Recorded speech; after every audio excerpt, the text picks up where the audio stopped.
Hello, my name's Justin McClure, and I'm here today with Will Sloan. And you're listening to the Important Cinema Club. And today, we're taking it easy. You might even say we're just gonna, improv it, because we're talking about Mumblecore. We're gonna be lazy. We're not gonna care about craft at all. Now, plot doesn't matter, because what we're talking about is real life, man. Just the little moments. Exactly. Those poetic little moments.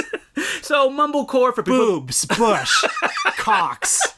Oh, I like cocks. In your face. Yeah, right. Just in 3D. In the mid-2000s, the independent film landscape is changing. Digital technology is emerging. The marketplace is getting flooded. Traditional modes of distribution are starting to implode. New modes are starting to emerge. Steven Soderbergh's like, I'm going to shoot a film with non-actors called Bubble and release it day and date in theaters and on DVD.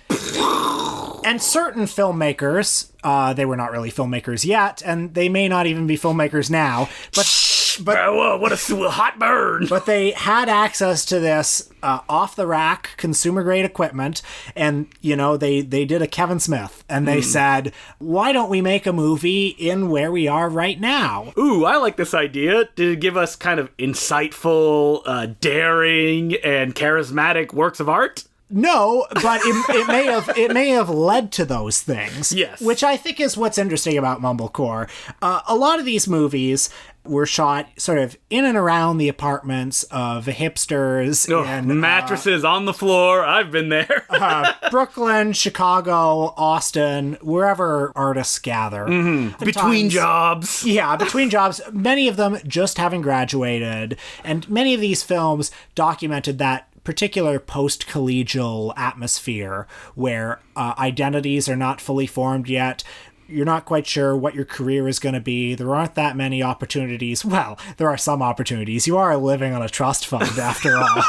Oh, double burn. You do somehow have an apartment in Williamsburg. Yeah, that's right. And your mattress is on the floor, probably because, damn, man, why buy a frame, right? Yeah. Get that futon out, pull it out. When it breaks, mattress goes on the floor. But, you may not even be dating very seriously right now. You're kind of... there's something better out there. Why settle down now? You're kind of jumping between sexually available people. You're white? You're white.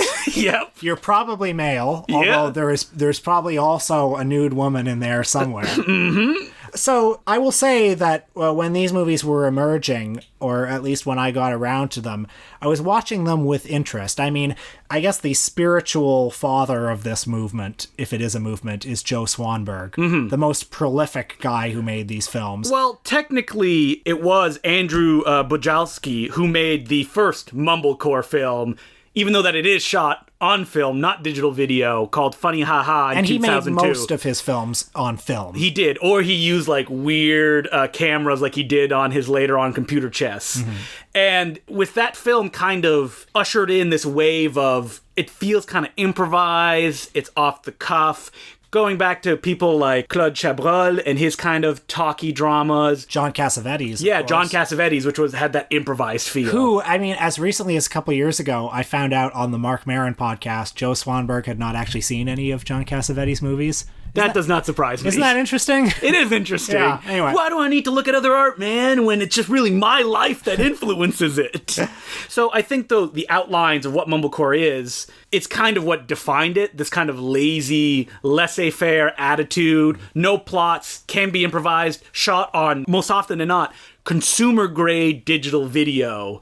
And especially Joe Swanberg, he would actually write them with his cast and crew as they were going on and kind of craft a film around the time that they spent. But even though that's what it says in the credits, is not entirely accurate. No. Since they are improvisatory exercises. Mm-hmm. Probably burned thousands of pixels, shooting endless amounts of footage. You can just go back over the tape and re-record it, man. Yeah. I don't know why I'm making Joe Swanberg sound like a surfer dude or some Because he seems like a hippie. Yeah, kind of. Just come into my loft and, let's if something happens, just take I your don't clothes know. off, who knows? So why don't we talk about Joe Swanberg's film, Hannah Takes the Stairs, that was made in 2007, first. The quintessential Mumblecore film. When people say Mumblecore, it's like Hannah Takes the Stairs. That's the one that they think of. And it has 8 credited writers on it, who are the 8 actors, I guess. It's also like an all-star of Mumblecore players as well. You've got Andrew Bajolski, you've got Mark Duplass, you've got Kent Osborne, the charisma dynamo, and you've got easily the biggest star that the Mumblecore movement gave us, Greta Gerwig, as the titular Hannah. I mean, that would happen later. At this point in time, I think she was dating Joe Swanberg around this period. Yeah, because there's a movie that they made later on. I don't remember the exact title. Nights and Weekends. Yeah, and that is kind of documenting them breaking up as a movie. And so Hannah Takes the Stairs is Hannah's journey as she kind of bounces around all these sexual dynamos in her life. Yeah. Which include Mark Duplass. Kent Osborne from Uncle Kent.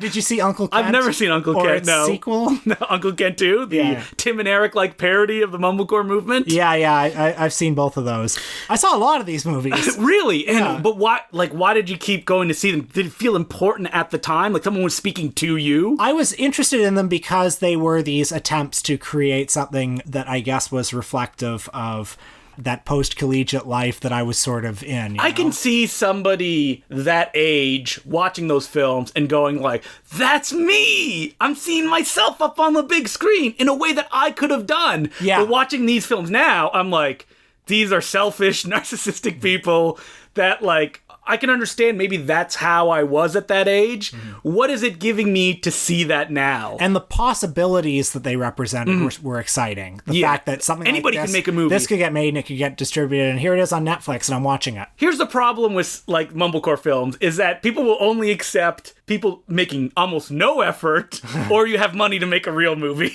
Because if they had tried to do something in the middle, it would have probably just been tossed aside and ignored. But the idea that they're John Cassavetes-ing it with all this improv and it feels immediate, I think that's what people reacted to. So yeah, Hannah Takes the Stairs was one of those ones that I saw back in the day and didn't really like then, and I still don't like it. And Why? So the plot is, Hannah has just graduated, bouncing around. She breaks up from Mark Duplass. She's torn between the affections of these other two. That's the plot. The other two losers. It doesn't look good. No, that doesn't really bother me. I hated looking at Really? it. I just didn't like the gray, dingy palette. I've already passed the chasm of finding digital video nostalgic in some way. You're not there yet, but you'll get there soon. Interesting. I didn't like these characters. No. Although I did like Greta Gerwig. Yes. I think she really, you watch her in this movie and it's well, no wonder this was the one who broke out, because she has so much more life than any of these other people. And I mean, also, the movie invites us to find her attractive, right? Like it's a Joe Swanberg fucking movie, okay? It's got a real male gaze to it. I was going to say that, the biggest issue I have with the film is that I don't think it's aware that, this woman, while at the center, is under all of these men who are, she's making decisions to leave them or go with somebody else, but, they're always in power, whether it be at her job, where her two, romantic prospects are technically her bosses because she's working as an intern, or the fact that, these people are not interesting in the slightest. I don't want to hang out with these people. I don't find them compelling in any way. If I was at a party, I'd be well, I'm going to leave because this is boring. So the Mumblecore movies that I like the best, and I'm not even, Mumblecore is one of those labels hipster. Yeah. You don't actually want to call yourself that. Joe Swanberg, when the movement was being called that, and it was coined by, it's been given credit to Andrew Bajolski, but it was actually his sound designer, I think, during an interview that made a joke about it, and it just kind of stuck, and Joe Swanberg, the kind of things that it represented. He's no, I don't want this to be the label that we're defined by, because it does mean kind of lazy, not trying, and that's not what we're making. But the ones that I like the best that are of this movement or were made possible by it are the ones that don't actually aim for this level of grinding naturalism. Because honestly, it's not like Hannah Takes the Stairs is actually that naturalistic. It's boring and it's raw. It's actually cut like really fast, like it's a bunch of like little moments that never build to anything major. And it's also... They're annoying. Yeah, and it's also kind of like twee and cloying. You know, I'm kind of like speaking my mind, but I'm not like really speaking my mind, and sure, whatever. And like, I don't know, if you're gonna be twee, why not just be Wes Anderson? It's more fun. Well, how do you compare something like Hannah Take the Stairs to Funny Ha Ha that does all of that stuff, I think, but in a more charming way and in a more naturalistic way? Yeah, okay, so Funny Ha Ha, which is the, I guess, first Mumblecore movie. Yeah, it came out in 2002. I did like Funny Ha Ha, and it's a movie that's made almost entirely of awkward conversations. Yeah. Like comically awkward conversations. It's a comedy of manners. Yeah. It's also a post-collegiate young woman who's in her directionless life and her romantic travails. But the conversations are taken to almost like a surreal level of awkwardness. The scenes where somebody's asking her out. I don't think that there's an imposition of like, we just caught this off the cuff in Funny Ha Ha. Like, it feels different. Andrew Bujalski, like, knows what he's doing, and he wants to ratchet up, like, the tension and the comedy as high as he can, which is something that Joe Swanberg doesn't really do in his movies. Well, there's a very difficult balance of, like, some of these movies benefit from the authenticity of seeming made really cheap in natural locations with non-actors. But, okay, something like the Color Wheel, or also, frankly, Clerks. Like, there's a funny juxtaposition between the mundane, natural setting and the heightened quality of the dialogue. Well, I don't want to, jump right to, like, the Mumblecore filmmakers that nobody usually talks when you talk about Mumblecore, but something like Daddy Longlegs from 2009, the Safdie brothers, like, they're taking that style to the best extreme. Like, if you haven't seen Daddy Longlegs, it's a movie about, like, a father who's a piece of shit, and it does have that off-the-cuff kind of, like, we caught this moment as it was happening. It was supposedly, like, improv'd a lot, but it feels genuine, and it feels like they kind of molded this until they had the best version of it. And that character in that movie is such a huge asshole, but you enjoy watching it because you want to know where the story is going. Yeah, it's funny, and there's a sense of propulsion to it. Yeah, and it's the same thing with something like Heaven Knows What, where it's like you're catching these people almost as if you're not supposed to be seeing them, and while it's not technically dramatically building to this big moment in the way that you usually expect, it is constructed in a way that you don't see in Joe Swanberg's films. And I'm sure that people who are massive fans of his films, are they still out there? I mean, there are so many of them that some of them are better than others. Yeah, but it feels like they don't get discussed very often. Yeah, I mean, I guess he's still very prolific, but I know we mentioned that he's directed some episodes of Loving. Yeah, it feels like Joe Swanberg at this point, it's more like I'm hanging out with my Hollywood friends. Like, that's what all his movies feel like Drinking Buddies, or like, it's not Playing with Fire or Digging for Fire. I think I know what you're talking about. There's also Happy Christmas. Yeah, and he did a Netflix film as well. And it always features the same kind of actors, and they're just, people like Olivia Wilde and Anna Kendrick kind of slumming it and doing acting exercises. We're just kind of improvising it, and they can just like package that to an audience that doesn't know any better and so just toss it off. Boring. There's not that much for us to say about Joe Swanberg because I think our opinions of his work is fairly clear. Hey, I have one more thing to say. Did you ever see Kissing on the Mouth? No, I did not. Oh, man. Well, that's the movie where he jerks off.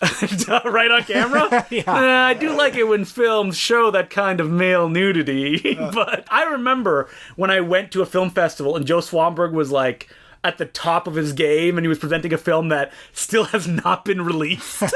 Do you remember when I'm sure he has hard drives full of them. Do you remember when he tried to set up like a subscription package to his movies that you would pay like $100 a year and you'd get like one movie every 3 months or something like that? That's interesting because I could just once every 3 months pay like $3.99 for an iTunes rental of a director that I like. But I do like this idea that Joe Swanberg, like, he wanted to create his own little film industry, that people could pay him directly in a time before Patreon, and he didn't need all these investors or all this stuff, and he could tell the stories that he wants to tell. and the money goes directly to him to continue doing that. That's an idea that, like, I find really awesome.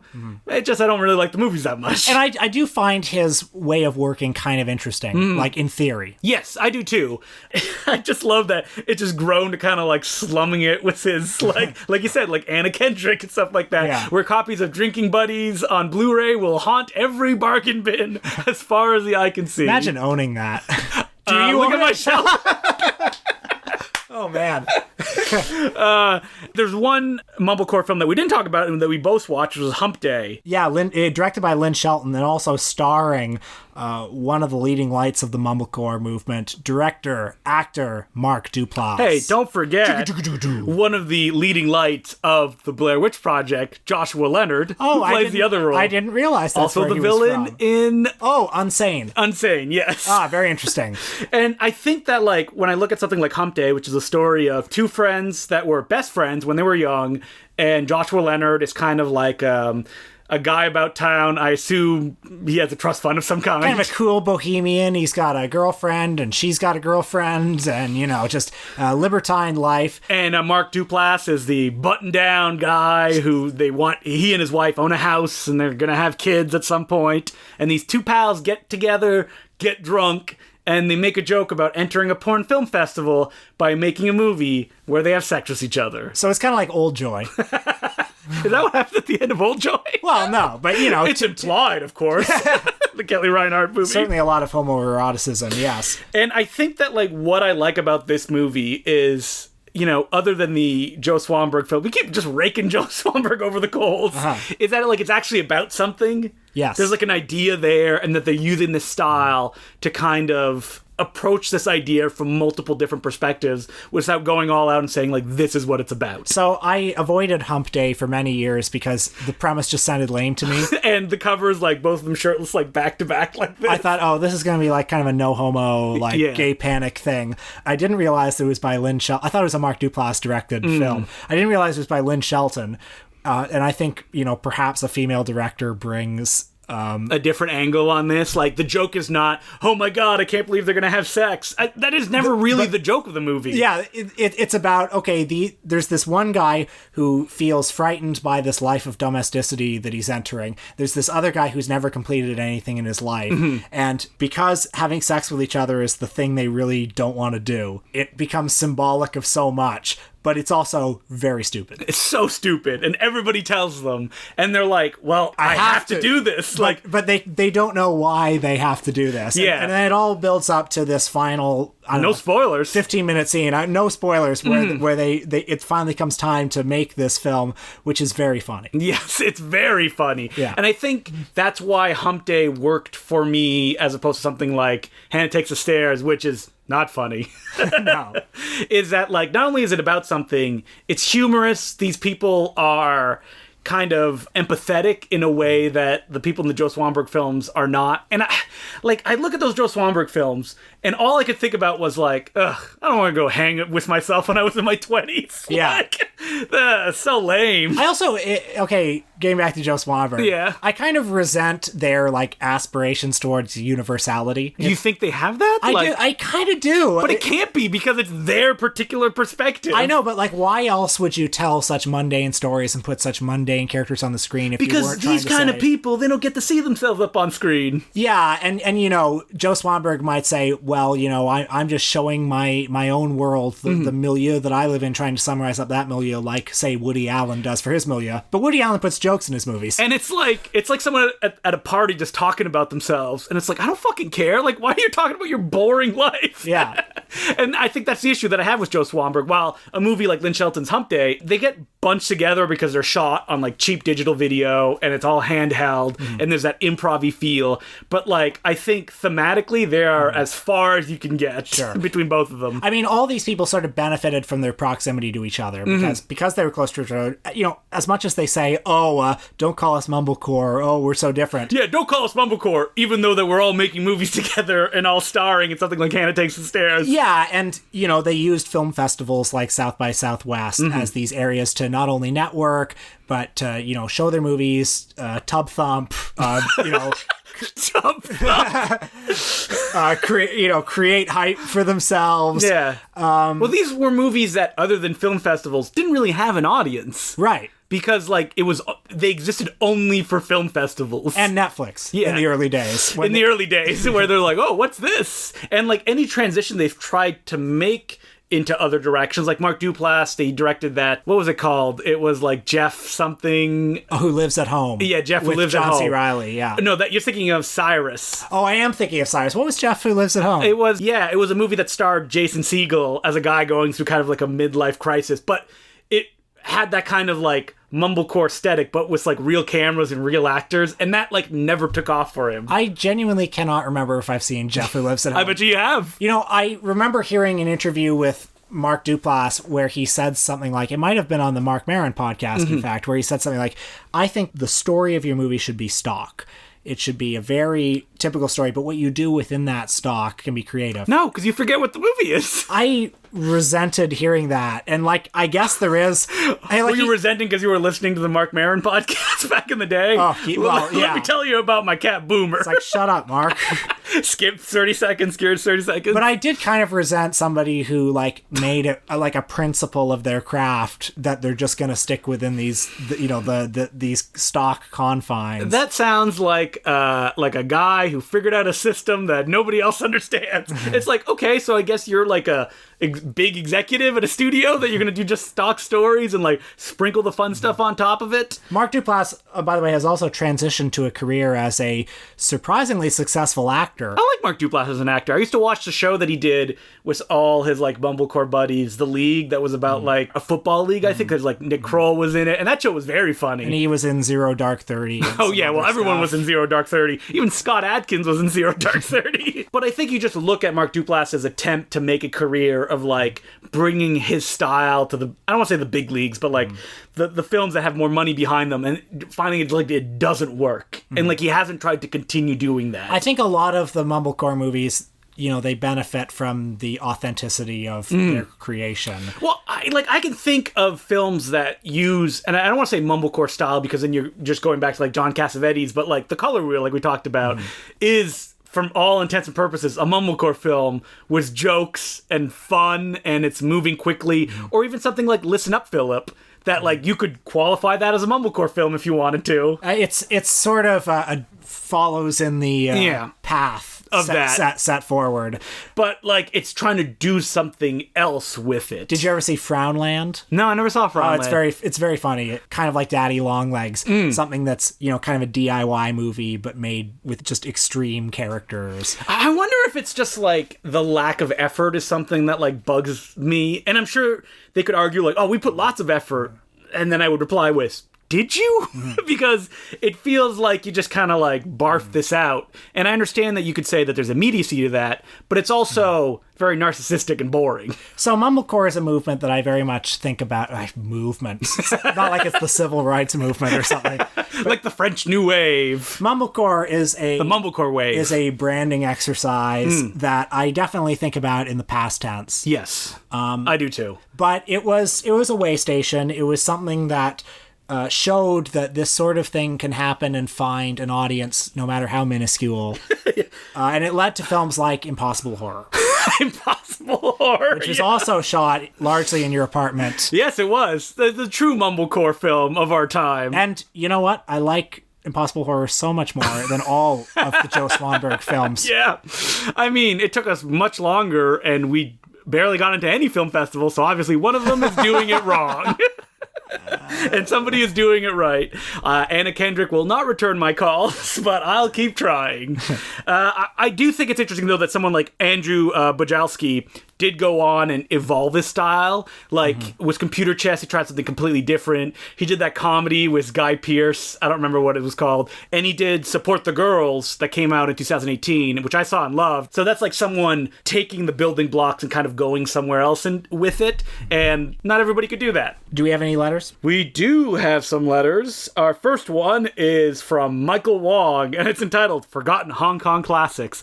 famous Hong Kong actor Michael Wong? No, unfortunately, it is not. It goes, I recently watched Frankie Chan's Outlaw Brothers and was floored by it. The classic blend of fast-paced action, Hong Kong comedy on the right side of annoying, and a score that is mostly the backing track to Mariah Carey's Fantasy 5 years before that song came out, made for a thrilling ride. It sent me down a rabbit hole of scouring eBay for other Frankie Chan and Yukari Oshima movies. My question is, what are your favorite forgotten Hong Kong action movies? Ones not starring big names like Jackie, Sammo, Yung Bao, Chow Yun-fat, Michelle Yeoh, etc. Well, one that comes to mind for me is a film from 1994 by Kirk Wong called Organized Crime and Triad Bureau. And it's, a cat and mouse game between a triad boss and the head of the Triad Organized Crime Bureau of the title.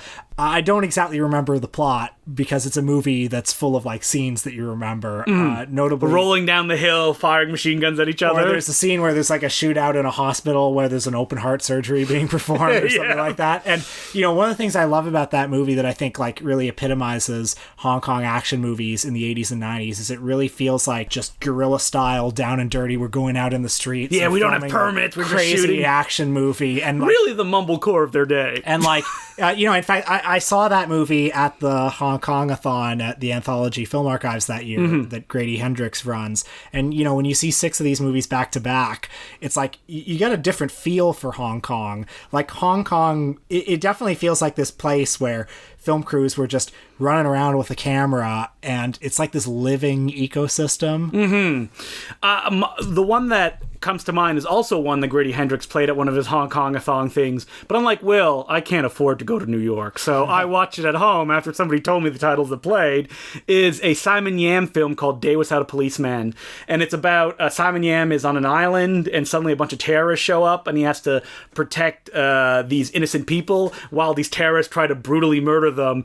It is a Category 3 film, which is an X rating in Hong Kong, so I should warn anyone who's hey, let's get all my friends together and have a party. But it does have that energy, anything goes kind of feel to these movies that is great, and it's one that people don't really talk about because Simon Yam made 1,000 movies, a lot of them Category 3 films, and they fall through the cracks a lot. But this one is one that's worth checking out. I just want to say that I just on the weekend watched a kung fu movie that I really enjoyed called The Master Strikes from 1980. It's a drunken recommended by Justin DeClue. It's a drunken master clone. It was directed by Cao Pao Shu, who is actually a female director, one of the few female directors of Hong Kong action movies. She was a Shaw Brothers star, and that's how she got the opportunity to start her own film production studio to make her own movies. And the action choreography was by the future director of the Chinese Ghost Story series and lots of other films. His name is escaping Chin me Su right Tung. now. Yes. He stars in the film. Him and the other action choreographer, Tony Leung Si Hung, who would go on to direct classic films like Super Fights. And Casanova Wong, the super kicker, is in the movie. Of course. I mean, I'm not. It doesn't matter what the plot is. The plot, but what matters is that the action scenes in this movie are unbelievable. Just acrobatic backflips all over the place. I was in heaven watching it. Yeah, I mean, the thing about kung fu films, or even crime films, is that they kind of blend in your mind to the point that. Thank God for stuff like Letterboxd that I can go, did I see this movie? And then I can go check. Yeah. But, something else about little seen Hong Kong movies is that I would scrounge, I would read from cover to cover books like Asian Cult Cinema by Thomas Weisner. And these movies that I thought everybody knew, I look on Letterboxd and no one's reviewed. Oh man, I have that exact same experience. Where I was I thought that just everybody knew this film. But nope, that is not the case. There's always stuff to discover I'm out there. the second review of The Master Strikes on Letterboxd. Yeah, that's crazy. So thank you very much, Michael Wong. Sadly, not the real Michael Wong, who runs I think it's just Michael Wong GIFs on Twitter, which is an inside joke for only the hardest core Hong Kong fans, and who Peter Kaplowski reached out to me and said, are you the one running this account when he saw it? And I said, no, that's way too much work for something that I would do. So the next letter is from Elmer McKinga, and it goes, Dear Justin and Will and Justin, first of all, looking forward to Matthew Kumar's letter in response to all your Japanese mispronunciations. Didn't get get one? Probably won't. Secondly, I was surprised to hear about the boom in Miyazaki screenings in Toronto, since this is happening in Amsterdam as well. It seems like every theater over here is doing Ghibli retrospective and reruns of Call Me By Your Name and Satoshi Kong's Paprika. Most of them have completely meaningless introductions that are basically just summarized Wikipedia pages. Paprika, weird movie, huh? And all of them sell out, of course. I'm slightly disappointed no theaters see this as a chance to explore the deeper cuts of, say, LGBT cinema and anime, and just keeps giving everybody what they've already seen. You've so far done a great job of combining the niche with the normal, so is there any chance of you discussing any of these topics? Also, I loved Impossible Horror, and I'm greatly looking forward to the day the Important Cinema Club Journal arrives in my mail. With kind regards, Elmer. Oh, thank you. Thank you very much for checking out Impossible Horror and ordering the Important Cinema Club Journal. The thing about anime is I am not even close to an expert. And when it comes to, like, LGBTQ anime, I'm interested, though. I am too. It is very tricky sometimes to do these subjects that are very outside our frame of reference. Especially if they have, like, super fans, which this stuff has. Yeah, it's a balance between wanting to do justice to films and expressions from marginalized groups, but also not wanting to, like, colonize it and pretend that we're experts on it. Yeah, or to try to speak it in some authoritative form, but also not, like, look at it from our completely culturally ignorant, because we don't know any better, perspective. And, like, we've kind of, like, stepped around those subjects or tried our best, like when we did Bollywood, which we're not an expert at, but we tried our best, and we've done, like, a bunch of stuff since then. It's probably better to try and fail than not try at all, yeah. Even though people will still call you out for that kind of stuff. Yeah, well. Anime especially is, like, something that is kind of undiscovered territory for me. Like, I don't know all the kind of permutations it takes, but, like, we mostly talk about films, and, like, a lot I think of the most interesting stuff is, like, series or mini-series or OVAs and stuff like that. So I would really need someone to, like, take my hand and, like, guide me through it. And the reason that these cinemas don't play these weird movies is that unless they are funded by grants of some sort, they need people to come in. And if you play movies that nobody knows, nobody comes. Miyazaki, Money in the Bank. Listen, take it from me, who's tried my best to play, who's spent 5 years of my life playing movies that people don't know that are great. Nobody comes. I come. Yeah, Will comes. I haven't seen you in a while, Will. Sorry. Yeah. But, like, it's tough. And there's this idea in your mind that, like, well, if I start playing goods, like, they have to come. But because these kind of, like, Cinematheque screenings, they're often just, like, one-offs, right? Like, you don't get to run for a week and people to discover it. It's tough to do this kind of stuff. Here's what I think. Rent a room at your local library. Start your deep cut anime series, because there is a community. There is a community that'll come out and that are already, like, their feet are already a little bit wet and they want to discover more. And they want to see like-minded people who also like this stuff. It's just, don't expect to sell out a 400-seat cinema called the Royal Cinema, because it's not going to happen. You're not going to get enough people. All right. But Poor Justin. Just to do that would be great. More Film Society should start, and if you want to start one, maybe you should get the Important Cinema Club Journal, because there may be an article called How to Start a Film Club in it. On Amazon right now. Yeah, folks. I was going to say Amazon.de, I guess, if you're in Amsterdam or around there. So thank you again very much for the letter, Elmer. And this week on our Patreon, we talk about the original Mumblecore, Rob Reiner's When Harry Met Sally. I had never seen it before. What? You didn't even say that on the episode. No, I didn't know that. I had never seen When Harry Met Sally. Because you were like, normie fare, not interested, right? I would have thought it was your big Billy Crystal fandom. Yeah. You've got that little shrine in your apartment. I guess I just never dated anyone who liked it, so never saw it. Jeez. I actually checked it out by myself, because I was like, oh, this is a movie people talk about. I like romantic comedies. I should check it out. You're more of like a tough skin kind of guy. You're like action movies. Two-fisted entertainment. Yeah, exactly. No girls allowed. So it's $5 a month to listen to that episode. You get 4 exclusive episodes every month, and you can become a Patreon subscriber at patreon.com/theimportantcinemaclub. And what are we doing next week, Will? So I don't want this necessarily to become the ambulance chasing podcast. Yeah. Where, anytime somebody dies, we do an episode. But, some interesting people have been passing away lately. Somebody who died this week is Carolee Schneemann, who was a very well-regarded artist and experimental filmmaker. Her most famous art piece is her scroll performance, which It came out of an orifice. just look that up. And her most famous experimental film was Fuses, which if you've taken an experimental cinema class, you've probably seen it. Never even heard her name before. You brought it up. So I'm jumping in. Speaking of things that I don't know anything about. Yeah, I think it'll be fun. I'm interested in exploring her.